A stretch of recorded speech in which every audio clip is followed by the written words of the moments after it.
शुएब मलिक की social bio में तब्दीली ने फिर स्टार जोड़ी की हवाले से दूरियों की खबरों को हवा दे दी है। कौमी क्रिकेटर ने अपनी बायो से सानिया मिर्जा को किया गया tag husband to super women हटा दिया है।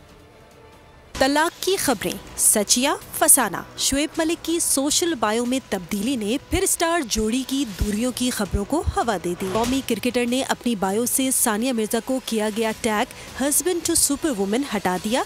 इसकी जगह अब लाइफ अनब्रोकन ने ले ली है। एथलीट की जगह प्रो एथलीट, जबकि बेटे को नेमत करार दिया जाना ताहाल मौजूद है।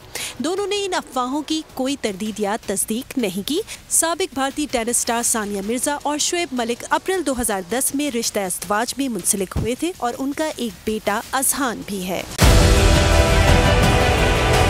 डिजिटल लोन स्कैम, आवाम को कर्जों के जाल में फंसाकर लूटने वाले भेड़िए बेनकाब। बोल की काविशें बाराबर साबित हो गईं। ऑनलाइन कर्ज माफिया के गिर्द घेरा तंग हो गया है। बोल ने दिया अपने अवाम का साथ, उठाई इस स्कैम के खिलाफ आवाज। बोल की डिजिटल लोन स्कैम के खिलाफ आगाही मुहिम की सबसे बड़ी ट्रांसमिशन 59% अवाम ने देखी अपनी स्क्रीन पर, क्योंकि बोल है पाकिस्तान का नंबर 1 न्यूज चैनल। सब्सक्राइब करें और बेल दबाएं ताकि कोई खबर रह न जाए।